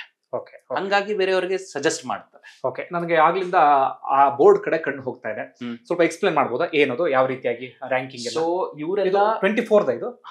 ಮೇಲೆ ಇರೋರು 24 ಕ್ಯಾಂಡಿಡೇಟ್ಸ್, ಕೆಳಗಡೆ 23 ಕ್ಯಾಂಡಿಡೇಟ್ಸ್ ಇದಾರೆ. ಸೊ ಇವರೆಲ್ಲ ಏನು ಅಂದ್ರೆ ನಮ್ಮಲ್ಲಿ ಸುಮಾರು ಪ್ರೋಗ್ರಾಮ್ಸ್ ಇದೆ. ಸೊ ಒಂದು ಕ್ಲಾಸ್ ರೂಮ್ ಪ್ರೋಗ್ರಾಮ್ ಆದ್ಮೇಲೆ ಮೇನ್ಸ್ ಎಕ್ಸ್ಕ್ಲೂಸಿವ್ ಪ್ರೋಗ್ರಾಮ್ ಒಂದು ಬರುತ್ತೆ. ಅದಾದ ನಂತರ ಇಂಟರ್ವ್ಯೂ ಗೈಡೆನ್ಸ್ ಪ್ರೋಗ್ರಾಮ್ ಬರುತ್ತೆ. ಸೊ ಇಲ್ಲಿ ಎಲ್ಲಾ ಪ್ರೋಗ್ರಾಮ್ಸ್ ಇಂದ ಇಷ್ಟು ಜನ ಸೆಲೆಕ್ಟ್ ಆಗ್ತಾರೆ. ಸೊ ವರ್ಷಕ್ಕೆ 200-250 ಜನ ಅಷ್ಟೇ ತಗೊಳ್ಳೋದ್ರಿಂದ ಅದರಲ್ಲಿ ಇಷ್ಟು ರಿಸಲ್ಟ್ ಪ್ರೊಡ್ಯೂಸ್ ಮಾಡೋದು ಅಷ್ಟು ಸುಲಭ ಅಲ್ಲ. ಅಷ್ಟು ಸುಲಭವಾಗಿ ಯಾಕೆ ಆಗ್ತಿದೆ ಅಂದ್ರೆ ಮೇನ್ ಟೀಚರ್ಸ್ ಇಲ್ಲ ಫ್ಯಾಕಲ್ಟಿ ಅಂತ ಏನ್ ಕರಿತೀವಿ, ಅವರು ಪ್ರತಿ ಒಂದು 10 ಜನಕ್ಕೆ ಒಬ್ಬರು ಫ್ಯಾಕಲ್ಟಿ ಲೆಕ್ಕ ಸಿಗ್ತಾರೆ. ಯಾಕಂದ್ರೆ ನೀವು ನೋಡಿ 250 ಜನ ಬಂದ್ರೆ 250 ಜನನು ಓದ್ತಾರೆ ಅಂತಲ್ಲ, ಅಟ್ಲೀಸ್ಟ್ ನೀವು ಅರ್ಧ ಜನ ಅಂತ ತಗೊಳ್ಳಿ, ಒಂದು 120-130 ಜನ ಸರಿಯಾಗಿ ತಯಾರಿ ಮಾಡ್ತಾರೆ ಅಂತ. ಸೊ ಆ 120-130 ಜನಕ್ಕೂ ಫ್ಯಾಕಲ್ಟಿ ಅವೈಲಬಲ್ ಇದಾರ ಆಲ್ ದ ಟೈಮ್? ಸುಮಾರಷ್ಟು ಸಲ ಏನಾಗುತ್ತೆ, ಕೆಲವೊಂದು ಕೆಲಸಗಳಿದೆ, ಏನು ಆನ್ಸರ್ ಬರೀಬೇಕು, ಅದನ್ನ ಯಾರು ಚೆಕ್ ಮಾಡ್ತಾರೆ, ಅದನ್ನ ಚೆಕ್ ಮಾಡೋದು ಫ್ಯಾಕಲ್ಟಿನೇ ಆದ್ರೆ ಒಳ್ಳೇದು. ಸೊ ನೀವು ಬರೆಯೋ ಆನ್ಸರ್ ಒಂದು, ಚೆಕ್ ಮಾಡೋರು ಬೇರೆ ಯಾರೋ, ಪಾಠ ಮಾಡೋರು ಬೇರೆ ಯಾರೋ ಅಂದಾಗ ಅಲ್ಲಿ ಡಿಸ್ಕನೆಕ್ಟ್ ಆಗ್ಬಿಡುತ್ತೆ. ಹಂಗಾಗಿ ಇಲ್ಲೇನ್ ಮಾಡ್ತೀವಿ, ಯಾರ ಆನ್ಸರ್ ಬರೀಲಿ ಸ್ಟೂಡೆಂಟ್ ನೋಡಿ, ಮೀನ್ಸ್ ಇಡೀ ಆನ್ಸರ್ ಬರೆಯೋದೇನೆ, 5 ದಿನ ಆನ್ಸರ್ ಬರೀಬೇಕು, 27 ಗಂಟೆಗಳ ಕಾಲ ಎಕ್ಸಾಮ್. ಸೊ ಅಷ್ಟು ಬರೀಬೇಕು ಅಂದ್ರೆ ನಿಮಗೆ ಆ ಚಾಕಚಕ್ಯತೆ ಇರಬೇಕು. ಅದಕ್ಕೆ ನೀವು ಟ್ರೈನ್ ಆಗ್ಬೇಕು. ಟ್ರೈನ್ ಮಾಡೋರು ಯಾರು? ಫ್ಯಾಕಲ್ಟೀಸ್. ಈ ಫ್ಯಾಕಲ್ಟೀಸ್ ಯಾರು? ಅಟ್ಲೀಸ್ಟ್ ಇಂಟರ್ವ್ಯೂಗೆ ಹೋಗಿರೋರು, ಅವರು ಆಲ್ರೆಡಿ ಮೇನ್ಸ್ ನ ಪಾಸ್ ಮಾಡಿ ಇಲ್ಲಿ ಬಂದು ಪಾಠ ಮಾಡ್ತಿದ್ದಾರೆ. ಕರೆಕ್ಟ್. ಸೊ ಈ ತರ. ಓಕೆ, ನಾನು ಅದನ್ನ ಸ್ವಲ್ಪ ನೋಡ್ತೀನಿ. ನಾನು ಅಲ್ಲಿ ರ್ಯಾಂಕ್ ನೋಡ್ತಾ ಇದೀವಿ, 14 ಇದೆ, 16 ಇದೆ, ಇಲ್ಲಿ 291 ವರೆಗಿದೆ, ಅಲ್ಲಿ 461 ವರೆಗಿದೆ, ಅಲ್ಲಿ 950 ವರೆಗೂ ಕೂಡ ಲಾಸ್ಟ್ ಇದೆ. ಒಂದು ಅಂದ್ರೆ ತುಂಬಾ ಜನಕ್ಕೆ ಅದೊಂದು ಗೊಂದಲ ಅನ್ನೋದಲ್ಲ, ಒಂದು ಕುತೂಹಲದ ಪ್ರಶ್ನೆ. ಅಂದ್ರೆ ಹೇಗೆ ರ್ಯಾಂಕಿಂಗ್ ಅದು? ಅಂದ್ರೆ IAS ಆಗ್ಬೇಕು ಅಂದ್ರೆ ಎಷ್ಟರವರೆಗೆ, IPS ಗೆ ಅಥವಾ IFS IRS ಗೆ ಯಾವ ರೀತಿ ಅದು? ಸೊ ಈ ರ್ಯಾಂಕಿಂಗ್ ಏನಿದೆ ಸ್ಕೋರ್ ಮೇಲೆ ಡಿಪೆಂಡ್ ಆಗುತ್ತೆ. ಸೊ ಅವರು ಸ್ಕೋರ್ ಯಾವುದು, ಈಗ ಪ್ರಿಲಿಮ್ಸ್ ಕ್ಲಿಯರ್ ಮಾಡಿದ್ರೆ ಅವರು ಮೇನ್ ಎಕ್ಸಾಮಿನೇಷನ್ ಹೋಗ್ತಾರೆ, ಮೇನ್ ಆದ್ಮೇಲೆ ಇಂಟರ್ವ್ಯೂಗೆ ಹೋಗ್ತಾರೆ. ಈಗ ಪ್ರಿಲಿಮ್ಸ್ ಅಲ್ಲಿ ಅವ್ರು ಎಷ್ಟು ಸ್ಕೋರ್ ಮಾಡ್ತಾರೆ ಅದು ಮ್ಯಾಟರ್ ಆಗೋದಿಲ್ಲ. ಅವರ ಮೇನ್ ಸ್ಕೋರ್ ಬೇಸಿಸ್ ಮೇಲೆ ಅವ್ರಿಗೆ ಇಂಟರ್ವ್ಯೂ ಕಾಲ್ ಬರುತ್ತೆ. ಮೇನ್ಸ್ ಅಲ್ಲಿ 1750 ಮಾರ್ಕ್ಸ್ ಗೆ ಎಕ್ಸಾಮ್ ಬರೀತಾರೆ. ಇಂಟರ್ವ್ಯೂ 275 ಮಾರ್ಕ್ಸ್ ಇರುತ್ತೆ. ಯೂಶಲಿ 1750 ಮಾರ್ಕ್ಸ್ ಗೆ 800-850 ತೆಗೆದ್ರೆ ಇಂಟರ್ವ್ಯೂ ಕಾಲ್ ಬರುತ್ತೆ ಜನರಲ್ ಮೆರಿಟ್ ಅವ್ರಿಗೆ. ಅದೇ OBC ಆದ್ರೆ ಒಂದು 10-15 ಮಾರ್ಕ್ಸ್ ಡಿಫ್ರೆನ್ಸ್ ಇರುತ್ತೆ. ಅದಾದ್ಮೇಲೆ SC ಗೆ ಒಂದು 20-25 ಮಾರ್ಕ್ಸ್ ಡಿಫ್ರೆನ್ಸ್ ಇರುತ್ತೆ. ಸೊ ಇವ್ರು ಎಲ್ಲರೂ ಇಂಟರ್ವ್ಯೂಗೆ ಹೋದಾಗ ನೋಡಿ, 5 ಲಕ್ಷ ಜನ ಎಕ್ಸಾಮ್ ಬರೋದ್ರೆ 5 ಲಕ್ಷದಲ್ಲಿ ಬರೀ 13,000 ಜನ, 12-13,000 ಜನ ಮಾತ್ರ ಮೇನ್ಸ್ಗೆ ಹೋಗ್ತಾರೆ. ಆ ಮೇನ್ಸ್ ಇಂದ ಇಂಟರ್ವ್ಯೂಗೆ ಹೋಗೋರು ಬರೀ ಒಂದು 2,500-3,000 ಜನ ಹೋಗ್ತಾರೆ 5 ಲಕ್ಷದಲ್ಲಿ. 5 ಲಕ್ಷದಲ್ಲಿ. ಸೊ 12,500-13,000 ಜನದಲ್ಲಿ ಬರೀ 2,500-3,000 ಜನ ಇಂಟರ್ವ್ಯೂಗೆ ಹೋದಾಗ ಅಲ್ಲಿ ಎಷ್ಟು ಪೋಸ್ಟ್ ಬೇಕು ಅಂತ ಗವರ್ಮೆಂಟ್ ಮುಂಚೆನೆ ಹೇಳಿರುತ್ತೆ, UPSC ಮುಂಚೆನೆ ಹೇಳಿರುತ್ತೆ ನೋಟಿಫಿಕೇಶನ್. ಯೂಶಲಿ ಈಗಿನ ಟ್ರೆಂಡ್ ಪ್ರಕಾರ ಒಂದು 750-1000 ಪೋಸ್ಟ್ ಪ್ರತಿ ವರ್ಷ ಕಾಲ್ ಮಾಡ್ತಾರೆ. ಸೊ ಇಷ್ಟು ಪೋಸ್ಟ್ ಕಾಲ್ ಮಾಡಿದಾಗ ಅದರಲ್ಲೂ ಡಿವಿಷನ್ಸ್ ಇದೆ. ಈಗ ಇದು ಸಿವಿಲ್ ಸರ್ವಿಸಸ್ ಎಕ್ಸಾಮಿನೇಷನ್ ಅಂತ, ಇದರಲ್ಲಿ ಆಲ್ಮೋಸ್ಟ್ 23 ಪೋಸ್ಟ್ ಇದೆ. 23 ಪೋಸ್ಟ್ ಅಲ್ಲಿ ಟಾಪ್ ಮೋಸ್ಟ್ ಪೋಸ್ಟ್ IAS, ಅದಾದ್ಮೇಲೆ IPS, IRS, IT that is income tax, ಅದಾದ್ಮೇಲೆ ಕಸ್ಟಮ್ಸ್ ಇದೆ, ಅದಾದ್ಮೇಲೆ ರೈಲ್ವೆ ಮ್ಯಾನೇಜ್ಮೆಂಟ್ ಸರ್ವಿಸ್ ಇದೆ, ಅದಾದ್ಮೇಲೆ ಫಾರಿನ್ ಸರ್ವಿಸ್ ಇದೆ, ಇದೆಲ್ಲ ಸರ್ವಿಸಸ್ ಇದೆ. ಸೊ ಟಾಪ್ ಮೋಸ್ಟ್ ಯಾವ್ದಿದೆ ಅದಕ್ಕೆ ಒಳ್ಳೆ ರ್ಯಾಂಕಿಂಗ್ ಬರಬೇಕಾಗತ್ತೆ. ಇದು ಫಿಕ್ಸ್ ಇಲ್ಲ. ಪ್ರತಿ ವರ್ಷ ನಾನು 100 ಒಳಗಡೆ ರ್ಯಾಂಕ್ ಬಂದ್ರೆ ಅಂದ್ರೆ ನನಗೆ IAS ಸಿಗುತ್ತೆ ಅಂತ ಗ್ಯಾರಂಟಿ ಇಲ್ಲ. ಎಷ್ಟು ಪೋಸ್ಟ್ ಅವೈಲೇಬಲ್ ಇದೆ ಅನ್ನೋದ್ರ ಮೇಲೆ ಡಿಪೆಂಡ್ ಆಗುತ್ತೆ. ಸೊ ಯೂಶಲಿ ಪ್ರೆಸೆಂಟ್ ಸಿಚುಯೇಷನ್ ಅಲ್ಲಿ ಜನರಲ್ ಮೆರಿಟ್ ಸ್ಟೂಡೆಂಟ್ಗೆ ಒಂದು 100ನೇ ರ್ಯಾಂಕ್ ಒಳಗಡೆ ಬಂದ್ರೆ ಯೂಶಲಿ IAS ಸಿಗುತ್ತೆ. ಸೊ ಕೆಲವೊಂದು ವರ್ಷ 80 ಒಳಗಡೆ ಬರಬೇಕಾಗುತ್ತೆ. ಸೊ ಈ ತರ ವ್ಯತ್ಯಾಸ ಆಗುತ್ತೆ. OBC ಕ್ಯಾಂಡಿಡೇಟ್ಗೆ ಒಂದು 200 ಒಳಗಡೆ ಬಂದ್ರೆ IAS ಸಿಗೋ ಚಾನ್ಸಸ್ ಇರುತ್ತೆ. ಸೊ ಈ ತರ ಸೊ ಪ್ರತಿ ವರ್ಷನೂ ಇದು ಚೇಂಜ್ ಆಗ್ತಿರತ್ತೆ. ಸೊ ಈ ರ್ಯಾಂಕ್ ಒಳಗೆ ಬಂದ್ರೆ ಇದೇ ಫಿಕ್ಸ್ ಅಂತ ಇಲ್ಲ. ಫಸ್ಟ್ ರ್ಯಾಂಕ್ ವರೆಗೆ ಮತ್ತೆ ಒಂದು 40th ರ್ಯಾಂಕ್ ವರೆಗೂ IAS ಫಿಕ್ಸ್ ಅಂತ ಹೇಳ್ಬೋದು. ಓಕೆ, ಅದ್ರಲ್ಲಿ ನಾನು ಅದೇ ಗಮನಿಸ್ತಿದ್ದು ರ್ಯಾಂಕ್ 14 ಅಂದಾಗ ಆ ಹಂತಕ್ಕೆ ಬರೋದಂದ್ರೆ ಅಷ್ಟು ಸುಲಭ ಅಲ್ವೇ ಅಲ್ಲ. ಮತ್ತೊಂದು ವಿಚಾರ ಹೇಳ್ತಾರೆ, ನೀವು 5 ಲಕ್ಷದಲ್ಲಿ ಇಂಟರ್ವ್ಯೂಗೆ ಹೋಗೋರು ಒಂದು 2,500 ಮಂದಿ ಅಂತ. ಹೌದು. ಅದ್ರಲ್ಲಿ ಒಂದಷ್ಟು ಮಂದಿ ನಿಮ್ಮ ಕೋಚಿಂಗ್ ಸೆಂಟರ್ ಇಂದ ಹೋಗ್ತಾರೆ ಅಂದ್ರೆ ಅದಕ್ಕಿಂತ ಹೆಮ್ಮೆ ವಿಚಾರ ಯಾವುದೂ ಇಲ್ಲ. ಆ ಬೋರ್ಡ್ ನೋಡ್ತಿದ್ದಾಗಲೇ ಖುಷಿ ಆಗುತ್ತೆ, ಇಷ್ಟೊಂದು ಜನ ಅಲ್ಲಿ ಹೋಗಿದಾರಲ್ಲ ಅಂತೇಳಿ. ನಾನು ನಿಮ್ ಹಂಗೆ ಕ್ಲಾಸ್ ರೂಮ್ ಎಲ್ಲವನ್ನು ನೋಡ್ಕೊಳ್ತಾ ಬರೋಣ. ಹಾಗೆ ಇನ್ನೊಂದು ಯಾವ ರೀತಿಯಾಗಿರುತ್ತೆ ಅಂದ್ರೆ ಕೋಚಿಂಗ್ ನಾನು ಕೇಳ್ತಿರೋ ಟೈಮಿಂಗ್ಸ್ ಎಲ್ಲ ಹೇಗೆ, ಏನು ಎತ್ತ? ನೋಡಿ, ಮುಂಚೆ ಏನಾಗ್ತಿತ್ತು, ಕ್ಲಾಸಸ್ ಬೆಳಗಿನ ಜಾವ ಸ್ಟಾರ್ಟ್ ಮಾಡ್ತಿದ್ವಿ, ಒಂದು 3 ಅವರ್ ಅಂತ ಮಾತ್ರ ಮಾಡ್ತಿದ್ವಿ ಕ್ಲಾಸ್. ಈಗ ಏನ್ ಮಾಡಿದೀವಿ, ಮಿನಿಮಮ್ 6 ಅವರ್ ಕ್ಲಾಸ್ ಮಾಡ್ಬೇಕು ಅಂತ ಮಾಡಿದೀವಿ. ಪ್ರತಿದಿನ 6 ಅವರ್ಸ್ ಕ್ಲಾಸ್ ನಡೆಯುತ್ತೆ. ಅದೇ ಮತ್ತೆ ವೀಕೆಂಡ್ ಅಂತ ಒಂದು ಬ್ಯಾಚ್ ಶುರು ಮಾಡಿದೀವಿ. ಡಿಮಾಂಡ್ ಬೇಸಿಸ್ ಮೇಲೆ ಈ ವರ್ಕಿಂಗ್ ಪ್ರೊಫೆಷನಲ್ಸ್ ಇರ್ಬೋದು, ಇಲ್ಲ ಕಾಲೇಜ್ ಸ್ಟೂಡೆಂಟ್ಸ್ ಇರ್ಬೋದು, ಇವ್ರಿಗೋಸ್ಕರ ವೀಕೆಂಡ್ ಕ್ಲಾಸಸ್ ಅಂತ ಒಂದು ಶುರು ಮಾಡಿದೀವಿ. ಸೊ ದಿನಕ್ಕೆ 6 hour class minimum. So 2 session ಆದ್ರೆ 3 ಗಂಟೆ. ಯಾಕಂದ್ರೆ ಈ 3 ಗಂಟೆ ಕ್ಲಾಸ್ ಯಾಕೆ ಮಾಡಿದೀವಿ ಅಂದ್ರೆ, ನಿಮಗೆ ಮೈನ್ ಎಕ್ಸಾಮಿನೇಷನ್ ಅಲ್ಲಿ 3 ಗಂಟೆ ಕೂತ್ ಬರಿಬೇಕು, ಈಗಿಂದಾನೇ ಪ್ರಾಕ್ಟೀಸ್ ಆಗ್ಲಿ ಅಂತ. ಸೊ ಫಸ್ಟ್ ಇಂದಾನೇ ಪ್ರಾಕ್ಟೀಸ್ ಇದ್ರೆ ಕುತ್ಕೊಳ್ಳೋ ತಾಳ್ಮೆ ಬರುತ್ತೆ. ಸೊ ಹೀಗಾಗಿ 6 hours class daily, Monday to Friday ಇರುತ್ತೆ ರೆಗ್ಯುಲರ್ ಬ್ಯಾಚ್. ವೀಕೆಂಡ್ ಬ್ಯಾಚ್ಗೆ ಸ್ಯಾಟರ್ಡೆ ಸಂಡೇ ಇರುತ್ತೆ, ಅದನ್ನು 10 to 5 1 ಅವರ್ ಬ್ರೇಕ್ ಇರುತ್ತೆ ಮಧ್ಯೆ. ಇನ್ನೊಂದು ತುಂಬಾ ಜನರಿಗೆ ಇರುವಂತ ಪ್ರಶ್ನೆ, ನಮ್ದು ಕರ್ನಾಟಕ, ನಮ್ಮ ಭಾಷೆ ಕನ್ನಡ, ಅದೆಷ್ಟೋ ಜನರಿಗೆ ಇಂಗ್ಲಿಷ್ ಅಂದಾಗ ಕಮ್ಯುನಿಕೇಟ್ ಮಾಡ್ತಾರೆ, ಆದ್ರೆ ಅಷ್ಟರ ಮಟ್ಟಿಗೆ ಫ್ಲೂಯೆನ್ಸಿ ಇರೋದಿಲ್ಲ. UPSC ಅಂದಾಗ ತುಂಬಾ ಜನರಿಗೆ ಅನ್ಸುತ್ತೆ ನನಗೆ ಇಂಗ್ಲಿಷ್ ಬಹಳ ಸ್ಪಷ್ಟವಾಗಿ ಬರಬೇಕು, ಆಗ ಮಾತ್ರ ನಾನು ಕೋಚಿಂಗ್ ಹೋಗೋದಿಕ್ ಸಾಧ್ಯ ಅಂತ ಹೇಳಿ. ನನ್ನ ಕುತೂಹಲ ಕೇಳ್ತಾ ಇದ್ದೀನಿ. ಫಾರ್ ಎಕ್ಸಾಂಪಲ್ ನಾನೇ ಅಂತ ಇಟ್ಕೊಳ್ಳಿ, ಯಾವುದೋ ಒಂದು ಹಳ್ಳಿಯಿಂದ ಬಂದಿರ್ತೀನಿ, ಕನ್ನಡ ಮೀಡಿಯಂ ಅಲ್ಲೇ ಓದ್ಕೊಂಡು ಬಂದಿರ್ತೀನಿ. ಇಲ್ಲಿಗೆ ಬಂದಾಗ ಒಂದು ಹಂತಕ್ಕೆ ನನಗೆ ಇಂಗ್ಲಿಷ್ ನಲ್ಲಿ ಜ್ಞಾನ ಇರುತ್ತೆ, ನನಗೆ ಪೂರ್ತಿ ಇಂಗ್ಲಿಷ್ ಅಷ್ಟು ಜ್ಞಾನ ಇರೋದಿಲ್ಲ. ನಾನು ಕೋಚಿಂಗ್ಗೆ ಬರಬಹುದಾ? ನೋಡಿ, ಕೋಚಿಂಗ್ಗೆ ನೀವು ಬರ್ಬೋದು. ನನ್ನ ಅನಿಸಿಕೆ ಏನು ಅಂತಂದ್ರೆ, ನಿಮಗೆ ಕನ್ನಡ ಮಾತ್ರ ಬರುತ್ತೆ ಅಂದ್ರೆ ಕ್ರ್ಯಾಕ್ ಮಾಡೋದು ಸ್ವಲ್ಪ ಕಷ್ಟ ಇದೆ. ಆದ್ರೆ ಇಂಗ್ಲಿಷ್ ಅರ್ಥ ಆಗತ್ತೆ ಅಂದ್ರೆ ಸ್ವಲ್ಪ ಎಕ್ಸ್ಟ್ರಾ ಎಫರ್ಟ್ಸ್ ಹಾಕಿದ್ರೆ ಕ್ರ್ಯಾಕ್ ಮಾಡೋ ಚಾನ್ಸಸ್ ತುಂಬಾ ಇದೆ. ಯಾಕಂದ್ರೆ ನೀವು ಮಾತಾಡೋದು ಅವ್ರಿಗೆ ಅರ್ಥ ಆಗ್ಬೇಕು ಅಷ್ಟೇ. ನೀವು ಗ್ರಾಮರ್ ತಪ್ಪು ಮಾಡ್ತಿದ್ದೀರಾ ಅಂತಂದ್ರೆ ಅದು ಅಷ್ಟಕ್ಕೊಂದು ಮ್ಯಾಟರ್ ಆಗೋದಿಲ್ಲ. ಈಗ ಕ್ವೆಶನ್ ಕೊಟ್ಟಿರ್ತಾರೆ, ಕ್ವೆಶನ್ ನಿಮ್ಗೆ ಅರ್ಥ ಆಗ್ಬೇಕು ಅಷ್ಟೇ. ಅರ್ಥ ಆದ್ಮೇಲೆ ನೀವು ಬರೀಬೇಕಾದ್ರೆ ಸ್ವಲ್ಪ ಮಿಸ್ಟೇಕ್ಸ್ ಇರಬಹುದು, ಆದ್ರೆ ಕಮ್ಯುನಿಕೇಟ್ ಆಗ್ತಿದ್ಯಾ ನಿಮ್ಮ idea? C, at the end of the day, ಕೊನೆಗೆ ನೀವು ಆಗ್ತಿರೋದು ಒಬ್ಬ ಸಿವಿಲ್ ಸರ್ವೆಂಟ್. ಮೇನ್ ಏಮ್ ಏನು? ಯಾರಿಗೆ? ಸಿವಿಲಿಯನ್ ಪಾಪ್ಯುಲೇಷನ್ಗೆ ನೀವು ಸರ್ವ್ ಮಾಡಬೇಕು. ಸರ್ವ್ ಮಾಡಬೇಕು ಅಂದ್ರೆ ನೀವು ಹೇಳಿದವ್ರಿಗೆ ಅರ್ಥ ಆಗ್ಬೇಕು. ಅರ್ಥ ಆಗೋ ಭಾಷೆಯಲ್ಲಿ ಬರೆದ್ರೆ ಸಾಕು. ಹಂಗಂತ ಕನ್ನಡದಲ್ಲಿ ಬರೆಯೋಂಗಿಲ್ವಾ ಎಕ್ಸಾಮ್? ಕನ್ನಡದಲ್ಲೂ ಬರೀಬಹುದು ಎಕ್ಸಾಮ್. ಆದ್ರೆ ಪ್ರಾಬ್ಲಮ್ ಎಲ್ಲಿ ಆಗತ್ತಂದ್ರೆ, ನಿಮಗೆ ಫಸ್ಟ್ ಲೆವೆಲ್ ಅಲ್ಲೇ ಒಂದು ಪೇಪರ್ ಇದೆ, ಅದರಲ್ಲಿ ಇಂಗ್ಲಿಷ್ ಕಾಂಪೊನೆಂಟ್ ಇದೆ, ಇಂಗ್ಲಿಷ್ ಒಂದು ಪಾರ್ಟ್ ಇದೆ, ಇಂಗ್ಲಿಷ್ ಕಾಂಪ್ರಹೆನ್ಷನ್ ಅಂತ ಪ್ಯಾಸೇಜ್ ಕೊಡ್ತಾರೆ, ಅದ್ರ ಮೇಲೆ ಕ್ವೆಶನ್ಸ್ ಕೊಡ್ತಾರೆ. ಅಲ್ಲಿ ಸ್ವಲ್ಪ ತೊಂದರೆ ಆಗ್ಬಿಡುತ್ತೆ ಕನ್ನಡ ಮೀಡಿಯಂ ಸ್ಟೂಡೆಂಟ್ಸ್. ಹಾಗಾಗಿ ನಾವೇನ್ ಸಜೆಸ್ಟ್ ಮಾಡ್ತೀವಿ, ನೀವು ಕನ್ನಡ ಮೀಡಿಯಂ ಇಂದ ಇದ್ರೂ ಸಹ ಸ್ವಲ್ಪ ಎಕ್ಸ್ಟ್ರಾ ಎಫರ್ಟ್ ಹಾಕಿದ್ರೆ ಖಂಡಿತ ಸಾಧ್ಯ ಇದೆ. ಇಷ್ಟೆಲ್ಲ ಹೇಳಿದ್ಮೇಲೆ ಒಂದು ಕುತೂಹಲದ ಪ್ರಶ್ನೆ ಇದ್ದೇ ಇರುತ್ತೆ. ಅಂದ್ರೆ ಈಗ ಯಾರೋ ಹಳ್ಳಿಯಲ್ಲಿ ಕುತ್ಕೊಂಡಿದ್ದು ನೋಡ್ತಿರ್ತಾರೆ, ಅಥವಾ ನಗರ ಪ್ರದೇಶದಲ್ಲೂ ಕೂಡ ನೋಡ್ತಿರ್ತಾರೆ, ಇದರಲ್ಲಿ ಬಡವರು ಮಧ್ಯಮವ್ರಿಗೆ ಎಲ್ಲರೂ ನೋಡ್ತಿರ್ತಾರೆ. ಇಷ್ಟೆಲ್ಲ ನೋಡಿದ್ಮೇಲೆ ಸಹಜವಾಗಿ ಒಂದು ಆಸೆ ಆಗುತ್ತೆ, ನಾನು ಈ ಕೋಚಿಂಗ್ ಸೆಂಟರ್ಗೆ ಹೋಗೋಣ, ಕೋಚಿಂಗ್ ಪಡೆಯೋಣ ಅಂತ ಹೇಳಿ. ಒಂದು ಸಣ್ಣ ಭಯ ಇರುತ್ತೆ, ಫೀಸ್ ವಿಪರೀತ ಇರಬೇಕೇನೋ, ನಮಗದನ್ನ ಟಚ್ ಮಾಡೋದಕ್ಕೂ ಆಗೋದಿಲ್ವೇನೋ ಅನ್ನೋ ರೀತಿಲಿ. ಹೇಗೆ?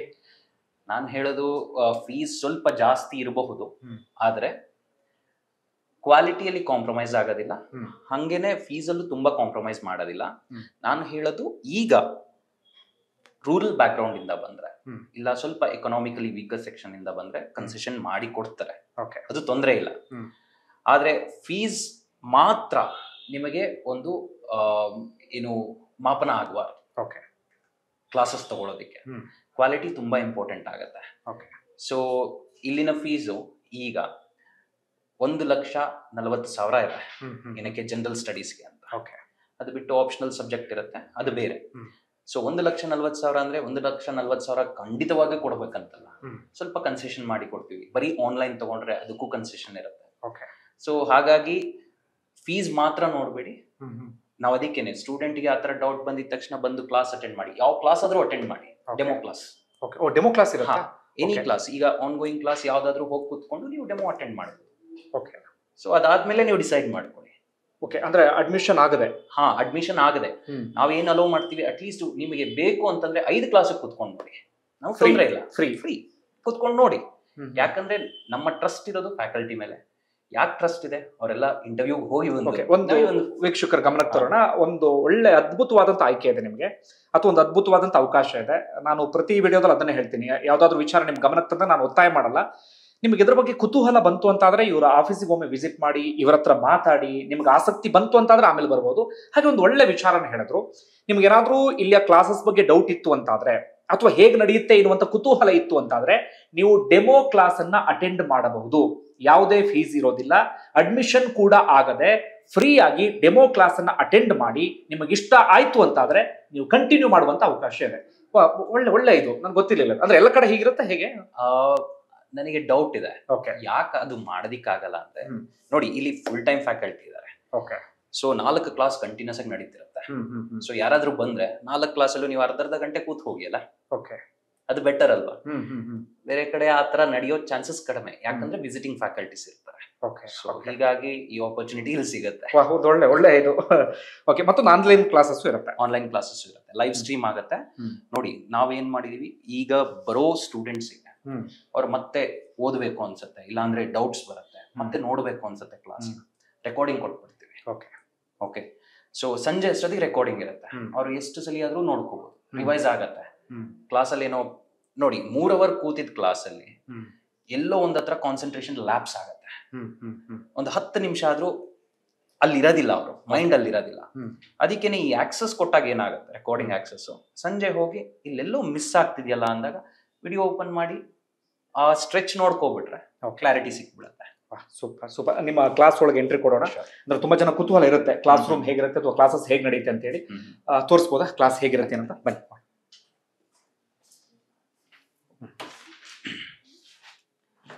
ಸೊ ಇದು ಕ್ಲಾಸ್ ರೂಮ್. ಬನ್ನಿ ವೀಕ್ಷಕರೇ, ಇದು ಕ್ಲಾಸ್ ರೂಮು. ನೀವು ಗಮನಿಸ್ತಾ ಇದ್ದೀರಿ, ಬೇರೆ ಬೇರೆ ಬ್ಯಾಕ್ ಗ್ರೌಂಡ್ ನ, ಬೇರೆ ಬೇರೆ ಊರಿನ ಸಾಕಷ್ಟು ಆಕಾಂಕ್ಷಿಗಳು ಇಲ್ಲಿದ್ದಾರೆ. ಈ ರೀತಿಯಾಗಿ ಕ್ಲಾಸ್ ಎಲ್ಲವೂ ಕೂಡ ನಡೀತೆ. ಹೇಗೆ ನಡೀತು ಒಂದು ಡೆಮೋ ತೋರಿಸ್ಬೋದು ಈಗ? ಸೊ ಏನಿಲ್ಲ, ಸ್ಪೆಷಲ್ ಅಂತ ಏನಿಲ್ಲ. ಜಸ್ಟ್ ಒಂದು ಕಂಟೆಂಟ್ ತಗೋತೀವಿ, ಯಾವ್ದು ಸಬ್ಜೆಕ್ಟ್ ನಡೀತಿರತ್ತೆ ಆ subject we don't use any PPT use ಮಾಡಲ್ಲ. ಯೂಶಲಿ ಹ್ಯಾಂಡ್ ರಿಟನ್, ಯಾಕಂದ್ರೆ ಅವರು ಮಾಡ್ಬೇಕಾಗಿರೋದು ಅದೇನೆ, ಬರೆದು they have to clear the exam. ಅವ್ರು ಕ್ಲಿಯರ್ ಮಾಡ್ಬೇಕು ಅಂದ್ರೆ ಬರೀಬೇಕು. ನಾವಿಲ್ಲಿ ಪಿಪಿಟಿ ಹಾಕೊಂಡು ಬರೀ ಓದ್ಕೊಂಡು ಹೋದ್ರೆ ಅವ್ರು ಅದನ್ನೇ ಕಲಿತಾರೆ.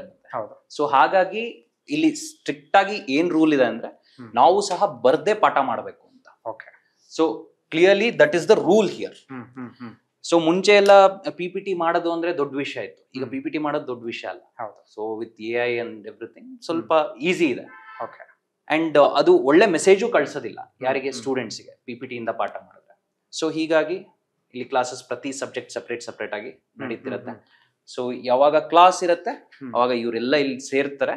ಸೇರಿದಾದ್ಮೇಲೆ ಕ್ಲಾಸ್ ಮುಗಿದಾದ ನಂತರ ಇವರಿಗೆ ಒಂದು ಆಪರ್ಚುನಿಟಿ ಇರುತ್ತೆ, ಏನು ಡೌಟ್ಸ್ ಏನೇ ಇರಲಿ ಫ್ಯಾಕಲ್ಟಿನ ಅಪ್ರೋಚ್ ಮಾಡಿ ಕ್ಲಾಸ್ ನಂತರ ಕೂತು ಕೇಳಬಹುದು. ನನಗೆ ಒಂದು ಡೌಟ್, ಅಂದ್ರೆ ನಾವು ಈ ಸಿನಿಮಾಗಳಲ್ಲಿ ನೋಡಿದಾಗ ಅಥವಾ ಬೇರೆ ಬೇರೆ ಕಡೆಗಳಲ್ಲಿ ಕೇಳಿದಾಗ, ಅಂದ್ರೆ ಕೋಚಿಂಗ್ ಸೆಂಟರ್ಗೆ ಹೋಗ್ತಿದೀವಿ ಅಂದ್ರೆ ನಮ್ಗೆ ವಿಪರೀತ ಒತ್ತಡ, ನಾವ್ ಯಾವ್ದೋ ಪ್ರೆಷರ್ ಇರ್ತೀವಿ, ಆ ರೀತಿಯ ಒಂದಷ್ಟು ಜನ ಹೇಳ್ತಿರ್ತಾರೆ. ಹೌದಾ ಆಕ್ಚುಲ್ ಆಗಿ, ಅಥವಾ ಹೇಗಿರುತ್ತೆ ಅಂತ? ಈಗ ಇವ್ರನ್ನೇ ಕೇಳಿ, ಕೆಲವೊಂದು ಸ್ಟೂಡೆಂಟ್ಸ್ ನ ನೀವೇ ಕೇಳಿ. ಸೊ ಕನ್ನಡದ ಸ್ಟೂಡೆಂಟ್ಸ್ ಯಾರ್ಯಾರು ಇದ್ದೀರಾ ಕನ್ನಡ ಸ್ಟೂಡೆಂಟ್ಸ್? ಇಲ್ಲಿ ಫ್ರಂಟ್ ಅಲ್ಲಿ ಕನ್ನಡ ಬರುತ್ತಲ್ವಾ? ಹಾ, ಸೊ ಅವ್ರನ್ನೇ ನೀವು ಕೇಳಿ ಹೇಗಿದೆ ಅಂತ. ಸೊ ಒತ್ತಡ ಇರುತ್ತೆ, ಖಂಡಿತವಾಗ್ಲೂ ಇರುತ್ತೆ. ನಾವು ಅವ್ರಿಗೆ ಸಜೆಸ್ಟ್ ಮಾಡೋದೇನು, ಡೇ 1 ಇಂದ ಓಡೋದಕ್ಕೆ ಶುರು ಮಾಡ್ಬೇಕು. 1ನೇ ದಿನದಿಂದನೂ ಓಡಕ್ ಶುರು ಮಾಡ್ಬೇಕು. ನೀವು ಫಸ್ಟ್ ಒಂದು 15 ದಿನ ಆರಾಮಾಗಿ ಇದ್ಬಿಟ್ಟು ಮತ್ತೆ ಓಡಕ್ ಶುರು ಮಾಡ್ತೀನಿ ಅಂದ್ರೆ ನೀವು ಆಲ್ರೆಡಿ ಹಿಂದೆ ಇರ್ತೀರಾ. ಸೊ ಕ್ಲಾಸಸ್ ಮುಂದೆ ಹೋಗ್ತಿರತ್ತೆ, ನೀವು ಹಿಂದಿರ್ತೀರಾ. ಕರೆಕ್ಟ್. ಸೊ ಅವರ ಒಪಿನಿಯನ್ ನೀವೇ ಕೇಳಿ. ಅವ್ರನ್ನ ನಾನು ಮಾತಾಡಿಸ್ತೀನಿ. ನಮ್ಮ ಸಾಧಾರಣವಾಗಿ ಕ್ಲಾಸ್ ರೂಮ್ ಎಲ್ಲ ಅಂದಾಗ ಬೇರೆ ರೀತಿಯಲ್ಲಿ ಆಗ್ತಿರುತ್ತೆ, ಬಟ್ ಒಂದು ಒಳ್ಳೆ ಪಾಸಿಟಿವ್ ಫೀಲ್ ಇದೆ ಇಲ್ಲಿ. ನಾನು ಅವ್ರನ್ನ ಮಾತಾಡಿಸ್ತೀನಿ. ಮಾತಾಡ್ಬೋದಾ? ಎಲ್ಲಿ ಅವ್ರು ನೀವು ಮೂಲತಃ? ಬ್ಯಾಂಗ್ಳೂರೇನಾ? ಹೇಗೆ ಅನಿಸ್ತಿದೆ ಕೋಚಿಂಗ್ ಸೆಂಟರ್? ಮೀನ್ಸ್ ಅವ್ರು ಕ್ಲೀನಾಗಿ ಹೇಳ್ಕೊಡ್ತಿದ್ದಾರೆ. On the basis they teach, it will be easy for us to understand. Means ಬೇರೆ ಕಡೆ ಎಲ್ಲ ಹೆಂಗಿರುತ್ತೆ ಅಂದರೆ PDF ಮೂಲಕ ಅವ್ರು ಹೇಳ್ಕೊಡ್ತಾರೆ, ಬಟ್ ಇಲ್ಲಿ ಅವ್ರ ಬೋರ್ಡಿಂದ ಮೀನ್ಸ್ ಅವ್ರು ಬರೀತಾರಲ್ವ, so it will be easy for us to grasp the concepts. ನಾನು ಕುತೂಹಲ ಕೇಳ್ತಾ ಇದ್ದೀನಿ, ಯಾಕೆ ನಿಮಗೆ ಸಿವಿಲ್ ಸರ್ವೆಂಟ್ ಆಗಬೇಕು ಅಥವಾ IAS IPS ಆಗಬೇಕು ಅಂತ ಆಸೆ ಬಂತು? ಅಂದ್ರೆ ನಿಮ್ಮ ಪೇರೆಂಟ್ಸ್ ಹೇಳಿದ್ರ ಅಥವಾ ಸ್ವತಃ ನಿಮಗೆ ಆ ಆಸೆ ಬಂತ, ಹೇಗೆ ಅಂತ? ಮೀನ್ಸ್ ಆಸೆ ಇತ್ತು, ಬಿಕಾಸ್ ನಾನು ಲಾ ಬ್ಯಾಕ್ ಗ್ರೌಂಡ್ ಇಂದ ಬಂದಿರೋದ್ರಿಂದ. ಸೊ ನಾನು ಒಂದು ಟ್ರೈ ಕೊಡೋಣ ಅಂತ. ಸೊ ಅಷ್ಟೇ. ಓಕೆ, ಇಲ್ಲಿ ಒಟ್ಟಿನಲ್ಲಿ ನಿಮಗೆ ಇವ್ರದ್ದು ಇಂಟ್ರೆಸ್ಟ್ ಇತ್ತು. ಓಕೆ, ಇವ್ರ ಟೀಚಿಂಗ್ ಎಲ್ಲ ನಿಮಗೆ ನೀಟಾಗಿ ಅರ್ಥ ಆಗ್ತಿದೆ, Yes, ನಿಮಗೆ ಯಾವುದೇ ರೀತಿಯಲ್ಲೂ ಕೂಡ ಸಮಸ್ಯೆ ಇಲ್ಲ ಹಾಗಾದ್ರೆ. ಇಲ್ಲ. Okay okay, thank you. ಹಾಗೆ ಇನ್ನೊಂದಷ್ಟು ಜನರನ್ನ ಮಾತಾಡ್ಸೋಣ. ಇಲ್ಲಿ ಮಾತಾಡ್ತೀರಾ? ಓಕೆ, ನೀವೆಲ್ಲಿಯವರು ಮೂಲತಃ? ಓ, ಕಲಬುರ್ಗಿನಾ? ವಾಹ್, ಸೂಪರ್. ಅಪ್ಪ ಅಮ್ಮ ಏನ್ ಮಾಡ್ತಾರೆ ಕೇಳ್ಬೋದಾ? ನಿಮ್ಗೆ ಹೇಳ್ಬೋದು ಅಂತ ಏನ್ ಮಾಡ್ತೀರಾ? ಸರ್, ನಮ್ಮ ಪಪ್ಪ ಮೊದಲು ಹೋಟೆಲ್ ಮಾಡ್ತಿದ್ರು, ಬಿಸ್ನೆಸ್ ಮಾಡ್ತಿದ್ರು. ಅವ್ರಿಗೆ ಪ್ಯಾರಲೈಸ್ ಆಯ್ತು 2 years ಇಂದ. ಓಕೆ, ಸೊ ಅವ್ರು ಮನೆಯಲ್ಲೇ ಇದ್ದಾರೆ. ಅಮ್ಮ ಕೂಡ ಸ್ವಲ್ಪ ಹಾರ್ಟ್ ಪ್ರಾಬ್ಲಮ್ ಇರೋದ್ರಿಂದ ಅವರು ಕೂಡ ಮನೆಯಲ್ಲೇ ವರ್ಕ್ ಮಾಡ್ತಾರೆ. ನಮ್ಮ ಸಿಸ್ಟರ್ ಇದ್ದಾರೆ, ಅವರು ಓನ್ ಆಗಿ ಬಿಸ್ನೆಸ್ ಹಾಕಿದ್ದಾರೆ ಮನೆಯಲ್ಲೇ. ಅವ್ರ ನಿಂತಾನೆ ನಾನು ಇಲ್ಲಿಗೆ ಬಂದಿದ್ದು ಸರ್. ನಿಮ್ ಕ್ವಾಲಿಫಿಕೇಶನ್? ಸರ್, ನಾನು MCA ಕಂಪ್ಲೀಟ್ ಆಗಿದೆ, ಸೆಂಟ್ರಲ್ ಯೂನಿವರ್ಸಿಟಿ ಕಲಬುರ್ಗಿ. ಯಾಕೆ ನಿಮಗೆ ಸಿವಿಲ್ ಸರ್ವೆಂಟ್ ಆ ಕಡೆ ಆಸಕ್ತಿ ಅಥವಾ UPSC ಕಡೆಗೆ? ಸರ್, ನಾನು ಗ್ರಾಮೀಣ ಭಾಗದಿಂದ ಬಂದಿದ್ರೋದ್ರಿಂದ ಸೊ ಅಲ್ಲಿಂದ ಎಲ್ಲ ಪ್ರಾಬ್ಲಮ್ಸು ನಾನು ನೋಡಿದ್ದೀನಿ, ಎಲ್ಲ ಫೇಸ್ ಮಾಡಿದ್ದೀನಿ. ಮೀನ್ಸ್ ನಮ್ಮ ಊರಿನಿಂದ ಬೇರೆ ಊರಿಗೆ ಹೋಗೋಕ್ಕೆ ಸಾರಿಗೆ ವ್ಯವಸ್ಥೆ ಇರಲಿಲ್ಲ. ಸೊ ಅದು ನಾನು ಫೇಸ್ ಮಾಡಿದ್ದೀನಿ ಸರ್. ಆಮೇಲೆ ಅಲ್ಲಿ ಸ್ವಲ್ಪ ಎಜುಕೇಶನ್ ಲೆವೆಲ್ ಬೇರೆ ಕಮ್ಮಿ ನಮ್ಮ ಭಾಗದ ಕಡೆ. ಸೊ ಅದನ್ನೆಲ್ಲ ನೋಡಿ ನಾನು ಏನಾದ್ರೂ ಇಂಪ್ರೂವ್ ಮಾಡಬೇಕು ಅಂತ ಹೇಳ್ಬಿಟ್ಟು ನಾನು ಇಲ್ಲಿಗೆ ಬಂದಿದ್ದೆ ಸರ್. ಓಕೆ, ಇಲ್ಲಿಗೆ ಯಾಕೆ ಅಂದ್ರೆ ಯಾರಾದ್ರೂ ನಮಗೆ ಹೇಳಿದ್ದ ಅಥವಾ ಹೇಗೆ ಅಂತ ಈ ಕೋಚಿಂಗ್ ಸೆಂಟರ್? ಸರ್, ನಾನು ಎಲ್ಲ ಕಡೆ ಸರ್ಚ್ ಮಾಡಿದೆ, ಆಮೇಲೆ ವಿಜಯನಗರಕ್ಕೂ ಹೋಗಿ ಬಂದೆ, ಮತ್ತೆ ಆಮೇಲೆ ಈ ಕಡೆ ಹೋಗಿ ಬಂದೆ. ಇಲ್ಲಿಂದ ಕಂಪೇರ್ ಮಾಡಿದ್ರೆ ಇಲ್ಲೇ ನಂಗೆ ಚಲೋ ಅನಿಸ್ತು ಸರ್. ಸರ್, ಅಂದ್ರೆ ಬಹಳ ಸ್ಟ್ರೆಂತ್ ಇದ್ರೆ ಅಲ್ಲಿ ಸ್ವಲ್ಪ ನನಗೆ ಅನಿಸ್ತು ಮೇ ಬಿ ಅವರು ರೆಸ್ಪಾನ್ಸ್ ಮಾಡಲ್ಲ ಅಂತ. ಬಟ್ ಇಲ್ಲಿ ಮಿನಿಮಮ್ ಅಂದ್ರೆ 40 ಇಲ್ಲ 30 ಜನ ಅಷ್ಟೇ ಇರ್ತಾರೆ. ಸೊ ನಮ್ಗೆ ಏನಾದ್ರೂ ಡೌಟ್ ಇದ್ರು ಆಮೇಲೆ ಹೋಗಿ ಕ್ಲಾಸ್ ಮುಗಿದ್ಮೇಲೆ ಏನಾದ್ರೂ ಡೌಟ್ ಇದ್ರು ಮೆಂಟರ್ಸ್ಗೆ ಹೋಗಿ ಕೇಳಬಹುದು. ಓಕೆ, ಕೋಚಿಂಗ್ ಎಲ್ಲ ನಿಮಗೆ ಬಹಳ ಖುಷಿ ಆಗ್ತದೆ. ಹೌದು ಸರ್. ಏನಿದೆ ಫ್ಯೂಚರ್ ಅಂದ್ರೆ IAS, IPS ಅಥವಾ UPSC ಕ್ಲಿಯರ್ ಮಾಡಬೇಕು ಅಂತ, ಅಥವಾ ನಾನು IAS ಆಗಬೇಕು IPS ಆಗಬೇಕು ಆ ಥರ ಏನಾದ್ರೂ ಇದೆಯಾ? ಸರ್, ಹಂಗೆ IAS ಆಗ್ಬೇಕಂತ ಇದೆ ಸರ್. ಸರ್, ಯಾಕಂದ್ರೆ ಎಲ್ಲಾ ಸೆಕ್ಟರ್ ಅಲ್ಲಿ ವರ್ಕ್ ಮಾಡಬಹುದು ಸರ್ ಅಲ್ವಾ, ಅದಕ್ಕೆ. ಓಕೆ, ಒಟ್ನಲ್ಲಿ ಒಂದೊಳ್ಳೆ ಸರ್ವಿಸ್ ಮಾಡಬೇಕು ನಮ್ಮ ದೇಶ ಜನತೆಗೆ ಅನ್ನೋ ಒಂದು ಇದರಲ್ಲಿ ಇದ್ದೀರಿ. ಓಕೆ, ಒಳ್ಳೇದಾಗ್ಲಿ. Thank you. ಕನ್ನಡ ಕೇಳೋದಕ್ಕೆ ಖುಷಿ ಆಯ್ತು. Thank you. ಹಾಗೆ ಇನ್ನೊಂದಷ್ಟು ಸ್ಟೂಡೆಂಟ್ಸ್ನ ಮಾತಾಡ್ಸೋಣ. ಯಾರಾದ್ರೂ ಮಾತಾಡ್ತೀರಾ? ಕನ್ನಡನ? ಓಕೆ, ಎಲ್ಲಿ ಅವ್ರು ಮೂಲತಃ? ಇಲ್ಲೇ ಬ್ಯಾಂಗ್ಳೂರು. ಓಕೆ, ಹೇಗೆ ಅನಿಸ್ತದೆ ಇಲ್ಲಿ ಕೋಚಿಂಗ್? ಇಷ್ಟ ಆಯ್ತು ನನಗೆ, ಅರ್ಥ ಆಗ್ತದೆ, ಎಲ್ಲ ನೀಟಾಗಿ ಹೇಳ್ಕೊಡ್ತಾ ಇದ್ದಾರೆ, ಪಾಯಿಂಟ್ ಟು ಪಾಯಿಂಟ್ ಎಲ್ಲ ಕರೆಕ್ಟ್ ಆಗಿ. ಓಕೆ ಓಕೆ, ಯಾಕೆ UPSC ಆಸಕ್ತಿ ಬಂದಿದ್ದು? ಅಂದ್ರೆ ಪೇರೆಂಟ್ಸ್ ಅಥವಾ ನಾನು ಓನ್ ಆಗಿ ನನಗೆ ದೇಶಕ್ಕೋಸ್ಕರ ಸೇವೆ ಮಾಡಬೇಕು ಅನ್ನೋದು ಒಂದು. ಓಕೆ, ಇಲ್ಲಿ ನೋಡ್ತಾ ಇದ್ರೆ ಜಾಸ್ತಿ ತೊಂದರೆಗಳಿರುತ್ತೆ. ಈಗ ಪೊಲ್ಯೂಷನ್ ಆಗಲಿ ಏನಾದ್ರೂ ಕಂಟ್ರೋಲ್ ಅಲ್ಲಿ ಇರ್ಬೇಕು. ಅದು ಜನ ಯಾರು ಅದನ್ನ ತಲೆಗೆ ಹಾಕೊಂತ ಇಲ್ಲ. ಓಕೆ, ಯಾರು ತಲೆಗೆ ಹಾಕೊಂತ ಇಲ್ಲ ಅದನ್ನ ನಾನು ಕಂಟ್ರೋಲ್ ಮಾಡಬೇಕು, ದೇಶಕ್ಕೋಸ್ಕರ ಒಳ್ಳೇದು. ಓಕೆ, ಏನು ಫ್ಯೂಚರ್ ಅಂದ್ರೆ IAS ಆಗ್ಬೇಕಂತ? IAS ಆಗ್ಬೇಕು ಅಂತ. ಹೇಗಿದೆ ಲೆಗಸಿ ಕೋಚಿಂಗ್ ಸೆಂಟರ್? ಅಥವಾ ಯಾರಾದ್ರೂ ಈಗ ಅಂದ್ಕೊಂಡಿರ್ತಾರೆ ಅಂತ ಇಟ್ಕೊಳ್ಳಿ, ಕೋಚಿಂಗ್ ಸೆಂಟರ್ ಹುಡುಕ್ತಾ ಇರ್ತಾರೆ, ನಾವೆಲ್ಲಾದ್ರೂ ಹೋಗ್ಬೇಕು ಅಂತ, ಅವ್ರಿಗೆ ಸಜೆಸ್ಟ್ ಮಾಡ್ತೀರಾ? ಮಾಡ್ತೀವಿ. ಓಕೆ, ಆರಾಮಾಗಿ ಬರ್ಬೋದು. Okay, thank you. ಆದಷ್ಟು ಬೇಗ IAS IPS ಆಗಿ. Thank you. ಯಾರು ಮಾತಾಡ್ತೀರಾ? ಎಲ್ಲಿವ್ರು ಸರ್ ನೀವು? ಸರ್, ನಮ್ಮೂರು ಕನಕಪುರ. ಓ, ಕನಕಪುರ, ಇಲ್ಲೇ. ಓಕೆ, ಹೇಗೆ ಅನಿಸ್ತಿದೆ ಸರ್? ಎಲ್ಲ ಕೋಚಿಂಗ್ ಎಲ್ಲ ಚೆನ್ನಾಗಿದೆ, ಒಳ್ಳೆ ಕಂಟೆಂಟ್ ಡೆಲಿವರಿ ಮಾಡ್ತಾ ಇದ್ದಾರೆ. ಪ್ಲಸ್ ಮೈನ್ ಆಗಿ ಇಲ್ಲಿ ಬಂದು ಬೇರೆ ಕೋಚಿಂಗ್ ಸೆಂಟರ್ ಇಲ್ಲಿ ಕಂಪೇರ್ ಮಾಡಿದ್ರೆ ಸ್ಟೂಡೆಂಟ್ಸ್ ಸ್ಟ್ರೆಂತ್ ಕಮ್ಮಿ ಇದೆ, ಸ್ಟೂಡೆಂಟ್ಸ್ ಸ್ಟ್ರೆಂತ್ ಜಾಸ್ತಿ ಇದೆ. ಫಾರ್ ಎಕ್ಸಾಂಪಲ್ ವಿಜಯನಗರ ಕಡೆ ಎಲ್ಲ ಜಾಸ್ತಿ ಇದ್ದಾಗ ನಮ್ಗೆ ಒಂಥರ ಕಂಜೆಷನ್ ಅನ್ಸುತ್ತೆ. ಇಲ್ಲಿ ಸ್ವಲ್ಪ ಫ್ರೀ ಆಗಿದೆ, ಪ್ಲಸ್ ಡೌಟ್ಸ್ ಎಲ್ಲ ನೀಟಾಗಿ ಕ್ಲಿಯರ್ ಮಾಡ್ತಾರೆ. ಬೇರೆಯವ್ರಿಗೂ ನಾವು ರೆಕಮೆಂಡ್ ಮಾಡ್ಬೋದು ಇಲ್ಲಿ ಸೇರ್ಬಿಟ್ಟು. ಯಾಕೆ UPSC? ಸರ್, UPSC ನನ್ನ ಚಿಕ್ಕ ವಯಸ್ಸಿಂದ ಅದೇ ಆಸೆ ಇತ್ತು, ಒಳ್ಳೆ IAS ಅಧಿಕಾರಿ ಆಗ್ಬೇಕು ಅಂತ. ಅದ್ರ ಜೊತೆಗೆ ನಮ್ಮ ತಂದೆ ಕೂಡ ಅವ್ರ ಆಸೆ ಇಟ್ಕೊಂಡಿದ್ರು, ಅವ್ರು ಆಗ್ಬೇಕು ಅಂತ. ಕೊನೆಗೆ ಅವರು ಅಟ್ಲೀಸ್ಟ್ ನಾನಾಗಿಲ್ವಲ್ಲ ನನ್ನ ಮಗನಾರು ಓದ್ಸನ ಅಂತ ಅವರು. ಓಕೆ, ಒಂದು ಪೊಲಿಟಿಕಲ್ ಹಾರ್ಟ್ ಸೆಂಟರ್ ಅಂತ ಏನ್ ಕರಿತೀವಿ ಆ ಭಾಗದಿಂದ ಬಂದಿದ್ದೀರಿ. ಏನ್ ಮುಂದೆ IAS IPS? IAS ಆಗ್ಬೇಕಂತ ಇದೀನಿ. ನಮ್ಮೂರಿಂದ ಸುಮಾರು ಒಂದು 8 ಜನ IAS ಅಧಿಕಾರಿ ಆಗಿದ್ದಾರೆ. ನಿಮ್ಮೂರಿಂದನಾ? ನಮ್ಮೂರಿಂದ, ಹರೋಳ್ಳಿಯಿಂದ. ಪರ್ಟಿಕ್ಯುಲರ್ ಹರೋಳ್ಳಿಯಿಂದ? ಹೌದೌದು, ಹರೋಳ್ಳಿಯಿಂದ. ಓಕೆ, ರೀಸೆಂಟ್ ಆಗಿ ಚೆಲುವರಾಜು ಅಂತ ಒಬ್ಬ ಹುಡುಗ 238ನೇ ರ್ಯಾಂಕ್ ತಗೊಂಡ್ರು. ಅವರು ರಾಜ್ಕುಮಾರ್ IAS ಅಕಾಡೆಮಿಯಿಂದ ಓದಿದ್ರು. ಅವರು ಕನ್ನಡದಲ್ಲೇ ಅವರು ಮುರಾರ್ಜಿ ದೇಸಾಯಿ ವಸತಿ ಶಾಲೆಯಲ್ಲಿ ಓದಿ ಎಲ್ಲ ಸರ್ಕಾರಿ ಶಾಲೆಯಲ್ಲಿ ಅವ್ರ ವಿದ್ಯಾಭ್ಯಾಸ ಮುಗಿಸಿ ಓದ್ ಬಂದಿದ್ದಾರೆ. ಅವರು ಕೂಡ ನನಗೆ ಪರಿಚಯ ಇದ್ರು. ಅವರೇ ಒಂದು ಇನ್ಸ್ಪಿರೇಷನ್ ಇತ್ತೀಚೆಗೆ IAS ಆಗ್ಬೇಕು. ಓಕೆ, ನೀವು ಬೇರೆಯವ್ರಿಗೆ ಸಜೆಸ್ಟ್ ಮಾಡ್ತೀರಾ ಈ ಕೋಚಿಂಗ್ ಸೆಂಟರ್ ಬರ್ಬೋದು ಅಂತ ಹೇಳಿ? ಯಾರಾದ್ರೂ ಹುಡುಕ್ತಾ ಇದ್ರು ಕೋಚಿಂಗ್ ಸೆಂಟರ್? ಸರ್, ಸಜೆಸ್ಟ್ ಮಾಡ್ಬೋದು. ಓಕೆ, ಇಲ್ಲಿಗೆ ಬರ್ಬೋದು ಅಂತೀರಿ? ಹೌದು ಸರ್. ಓಕೆ, ಮಾತಾಡ್ತೀರಿ ಸರ್ ನೀವು? ಓಕೆ, ಎಲ್ಲಿರು ಸರ್ ನೀವು? ಮೂಲತಃ ಹಾಸನ. ಹಾಸನನಾ? ಓಕೆ, ಎಲ್ಲಿ ಹಾಸನದಲ್ಲಿ? ಹಾಸನಲ್ಲಿ ಅರ್ಕಲ್ಗೂಡ್ ಅಂತ ಅರ್ಕಲ್ಗೂಡ್ ಗೊತ್ತು. ಅಲ್ಲಿಂದ ಬಂದಿರೋದು. ಓಕೆ. ಸೊ ಬೇರೆ ಕೋಚಿಂಗ್ ಸೆಂಟರ್ಸ್ಗೆ ಕಂಪೇರ್ ಮಾಡಿದ್ರೆ ಇಲ್ಲಿ ಜನ ಕಮ್ಮಿ ಇರ್ತಾರೆ. ಸೊ ನಮ್ಗೆ ಇಂಟ್ರೆಸ್ಟ್ ಚೆನ್ನಾಗಿರುತ್ತೆ. ಮತ್ತೆ ಲೆಕ್ಚರರ್ಸ್ಗಳು ನಮ್ಮ ಮೇಲೆ ಗಮನ ಇಟ್ಟು ಪಾಠ ಮಾಡ್ಬೋದು. ಸೊ ಹಂಗಾಗಿ ಈ ಕೋಚಿಂಗ್ ಸೆಂಟರ್ ನ ಚೂಸ್ ಮಾಡಿದ್ದು. ಸೊ ಮತ್ತೆ ನಮ್ಗೆ ಕಂಟೆಂಟ್ ಕೂಡ ಚೆನ್ನಾಗಿ ಕೊಡ್ತಾ ಇದ್ದಾರೆ. ಎಲ್ಲ ಚೆನ್ನಾಗಿ ಪಾಠ ನಡೀತಾರೆ. ತುಂಬಾ ಜನಕ್ಕೊಂದು ಭಾವನೆ ಇರುತ್ತೆ, ಅಂದ್ರೆ ಹೊರಗಡೆಯಿಂದ ನೋಡೋರಿಗೆ ಈ ಕೋಚಿಂಗ್ ಸೆಂಟರ್ಗಳಿಗೆ ಹೋದ್ರೆ ವಿಪರೀತ ಪ್ರೆಷರ್, ಅದರಲ್ಲಿ ಒಂಥರ ಒತ್ತಡ ಆ ರೀತಿಯಾಗಿ ಅಂತ ಹೇಳಿ, ಹೌದಾ ಅದು ಹೇಗೆ ಸರ್? ಅಂದ್ರೆ ನಾವು ಡೈಲಿ ಏನ್ ಮಾಡ್ತಾರೆ ಅದನ್ನ ಓದ್ಕಂತ ಹೋದ್ರೆ ಸ್ವಲ್ಪ ಪ್ರೆಷರ್ ಕಮ್ಮಿ ಇರುತ್ತೆ.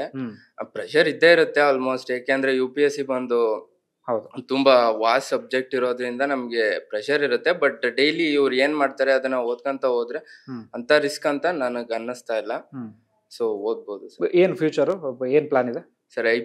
IPS ಆಗ್ಬೇಕು ಅಂತ. ಓಕೆ, ಹೇಗಿದೆ ಓವರ್ ಆಲ್ ಕೋಚಿಂಗ್ ಹೇಗಿದೆ ಸರ್? ಚೆನ್ನಾಗಿದೆ, ಎಲ್ಲ ಕಂಟೆಂಟ್ ಎಲ್ಲ ಚೆನ್ನಾಗಿ ಹೇಳ್ಕೊಡ್ತಾ ಇದಾರೆ. ಸೊ ಚೆನ್ನಾಗಿದೆ. Okay, thank you. ಓಕೆ, ಎಲ್ಲಿಯವ್ರು ನೀವು? ಸರ್ ನಾನು ಸಾಗರದವನು. ಸಾಗರನ? ಓಕೆ. ನಾನು ಇಲ್ಲಿ ಬಂದಿರೋದು ಯಾಕಂದ್ರೆ ಕೆಲವೊಂದಿಷ್ಟು ಜನ ಹೇಳಿದ್ರು ಡೆಲ್ಲಿ ಹೋಗಿ, ಹಾಗೆ ವಿಜಯನಗರ ಹೇಳಿದ್ರು. ಆದ್ರೆ ಅಲ್ಲೆಲ್ಲ ತುಂಬಾ ಜನ ಓದ್ತಿದ್ದಾರೆ. ಅಂದ್ರೆ ಎಸ್ಪೆಷಲಿ ಗೊತ್ತಲ್ಲ, ವಿಜಯನಗರ ಅಂದ್ರೆ UPSC ಹಬ್ಬ ಬಿಟ್ಟಿದೆ, ಹಾಗೆ ಡೆಲ್ಲಿನೂ ಹಾಗೆ UPSC ಹಬ್ಬ ಬಿಟ್ಟಿದೆ. ಆದ್ರೆ ಒಂದ್ ಸ್ವಲ್ಪ ಫ್ರೀಡಮ್ ಇರ್ಬೇಕು. ನಮ್ಗೇನಂದ್ರೆ ಇಲ್ಲಿ ಮಾತ್ರ ಇಲ್ಲಿ ಕಡಿಮೆ ಜನ ಇದಾರೆ ಸ್ವಲ್ಪ ಅನ್ಕೊಂಡಂಗೆ. ಅದೇ ಬೇರೆ ಕಡೆ ಹೋದ್ರೆ ತುಂಬಾ ಜನ ಇದಾರೆ. ನಮ್ಗೆ ಏನೇ ಡೌಟ್ಸ್ ಇದ್ರು ನಾವು ಕೇಳ್ಬೋದು, ಏನೇ ಒಂದಿದ್ರು. ಜಾಸ್ತಿ ಪ್ರೆಷರ್ ಇರುದಿಲ್ಲ. ಹಾಗೆ ನಮ್ಗೆ ಏನೇ ಒಂದು ಎಸ್ಪೆಷಲಿ ಏನೇ ಒಂದು ಡೌಟ್ ಇರುತ್ತೆ, UPSC ಅಂದ್ರೆ ಡೌಟ್ ಇದ್ದೇ ಇರತ್ತೆ. ನಾವ್ ಆರಾಮಾಗಿ ಕೇಳ್ಬೋದು ಏನಾರು ಇದ್ರೆ. ಅವ್ರು ಯಾವಾಗ್ಲೂ ನಮ್ಗೆ ಏನೇ ಕೇಳಿದ್ರು ಇಲ್ಲ ಅಂತೇನು ಹೇಳೋದಿಲ್ಲ, ಯಾವಾಗ್ಲೂ ನಮ್ ಸಪೋರ್ಟಿವ್ ಆಗೇ ಇರ್ತಾರೆ. ಅದಕ್ಕಾಗಿ ನಾನು ಇದನ್ನ ಚೂಸ್ ಮಾಡಿದೆ. ಓಕೆ, ಯಾಕೆ UPSC? ಸರ್ UPSC ಏನಾದ್ರು ಸಮಾಜ ಅಂದ್ರೆ ಗೌರ್ಮೆಂಟ್ ನಮ್ಗೆ ತುಂಬಾ ಫೆಸಿಲಿಟಿ ಕೊಟ್ಟಿದೆ. ನಾನು ಓದಿದ್ದು ಗೌರ್ಮೆಂಟ್ ಸ್ಕೂಲಲ್ಲೇ, ಹಾಗೆ ಕಾಲೇಜು ಹೌದು ಗೌರ್ಮೆಂಟ್ ಅಲ್ಲೇ. ಸರ್ ನಮ್ಮಿಂದ ಏನಾದ್ರು ಸಮಾಜಕ್ಕೆ ಏನಾದ್ರು ಕೊಡುಗೆ ಕೊಡ್ಬೇಕಂತೇಳಿ ನಾನು UPSC ಚೂಸ್ ಮಾಡಿದ್ದೆ. Okay, next IAS? Sir IPS ಏನಾದ್ರು ಪೊಲೀಸ್ ಇದ್ರಲ್ಲಿ ಏನಾದ್ರು ಸೇವೆ ಮಾಡ್ಬೇಕಂತ ತುಂಬಾ ಆಸೆ ಇದೆ. ಓಕೆ, ಈ ಕೋಚಿಂಗ್ ನಿಮ್ಗೆ ಇಷ್ಟ ಆಗ್ತಿದೆ? ತುಂಬಾ ಇಷ್ಟ ಆಗಿದೆ ಸರ್, ಚೆನ್ನಾಗಿದೆ, ಒಳ್ಳೆ. Okay, thank you. ನಮ್ಮ ಮಲೆನಾಡು ಭಾಗದವರೊಬ್ರು IAS IPS ಆಗ್ಲಿ. ಓಕೆ ಬಂಧುಗಳೇ, ಇದು ಲೆಗಸಿ ಕೋಚಿಂಗ್ ಸೆಂಟರ್ ಅಥವಾ ಲೆಗಸಿ IAS ಅಕಾಡೆಮಿ. ನಾನು ಪ್ರತಿ ಸಂದರ್ಭದಲ್ಲೂ ಕೂಡ ನಾನು ಅದನ್ನೇ ಹೇಳ್ತೀನಿ, ಅಂದ್ರೆ ಯಾವ್ದಾದ್ರು ಒಂದು ವಿಚಾರ ನಿಮಗೆ ತಲುಪಿಸ್ತಾ ಇದ್ದೀನಿ ಅಂದ್ರೆ ಒಂದು ಸದುದ್ದೇಶ ಇರುತ್ತೆ ಅಥವಾ ಒಂದಷ್ಟು ಕಾರಣಗಳು ಕೂಡ ಇರುತ್ತೆ. ಈ ಕೋಚಿಂಗ್ ಸೆಂಟರ್ನ ನಿಮಗೆ ಸಜೆಸ್ಟ್ ಮಾಡ್ತಿರೋದು ಕೂಡ ಅದೇ ಕಾರಣಕ್ಕಾಗಿ. ಒಂದಷ್ಟು ಜನ ಆಸ್ಪಿರೆಂಟ್ಸ್ ಅನ್ನ ಮಾತಾಡಿಸಿದಾಗ ಅವರೆಲ್ಲರೂ ಕೂಡ ಅದೇ ಮಾತನ್ನು ಹೇಳ್ತಾ ಇದ್ರು. ಬೇರೆ ಕಡೆಗಳಾದಾಗ ಏನಾಗುತ್ತೆ, ತುಂಬಾ ಜನ ಆಕಾಂಕ್ಷಿಗಳನ್ನು ಒಂದೇ ಕಡೆ ಸೇರಿಸ್ಕೊಂಡು ಅವ್ರಿಗೆ ಕೋಚಿಂಗ್ ಕೊಡ್ತೀವಿ ಅಂದಾಗ ಎಲ್ರಿಗೂ ರೀಚ್ ಆಗೋದು ಬಹಳ ಕಷ್ಟ ಆಗುತ್ತೆ. ಆದ್ರೆ ಇಲ್ಲಿ ಲಿಮಿಟೆಡ್ ತುಂಬಾ. ಅದೇ ರೀತಿಯಾಗಿ ಆದಷ್ಟು ಅವರಿಗೆ ಅರ್ಥ ಮಾಡಿಸುವಂತಹ ಪ್ರಯತ್ನವನ್ನು ಕೂಡ ಪಡ್ತಾರೆ. ಆ ಕಾರಣಕ್ಕಾಗಿ ನಾನು ಕೂಡ ನಿಮ್ಗೊಂದು ಸಲಹೆಯನ್ನ ಕೊಡ್ತೀನಿ. ಈ ಕೋಚಿಂಗ್ ಸೆಂಟರ್ಗೆ ನೀವು ಆರಾಮಾಗಿ ಬರಬಹುದು. ಹಾಗಂದ ಮಾತ್ರಕ್ಕೆ ಯಾವುದೇ ಒತ್ತಡ ಯಾವುದೂ ಕೂಡ ಇಲ್ಲ. ನೀವು ಆರಾಮಾಗಿ ಬನ್ನಿ ಇಲ್ಲಿಗೆ. ಇಲ್ಲಿ ಯಾರು ಇರ್ತಾರೋ ಅವ್ರ ಜೊತೆಗೆ ಮಾತಾಡಿ. ಅದಾದ ಬಳಿಕ ಅವ್ರು ಇನ್ನೊಂದು ಆಪ್ಷನ್ ಅನ್ನು ಕೂಡ ಕೊಟ್ಟಿದ್ದಾರೆ. ನಿಮ್ಗೆ ಇಲ್ಲಿ ಡೆಮೋ ಕ್ಲಾಸ್ ಅನ್ನ ನೀವು ಅಟೆಂಡ್ ಮಾಡಬಹುದು ಫ್ರೀ ಆಗಿ, ಅಡ್ಮಿಷನ್ ಕೂಡ ಆಗದೆ. ಆ ಡೆಮೋ ಕ್ಲಾಸ್ ನಿಮಗೆ ಇಷ್ಟ ಆಯ್ತು ಅಂತಾದ್ರೆ ನೀವು ಆರಾಮಾಗಿ ಇಲ್ಲಿ ಸೇರ್ಕೊಳ್ಬಹುದು. ಮುಂದೊಂದು ದಿನ IAS, IPS, IFS, IRS ಆಗಿ ಹೊರಹೊಮ್ಮಬಹುದು. ಧನ್ಯವಾದ. ಮುಂದಿನ ವಿಡಿಯೋದಲ್ಲಿ ಆದಷ್ಟು ಬೇಗ ಮತ್ತೊಮ್ಮೆ ಸಿಗ್ತೀನಿ.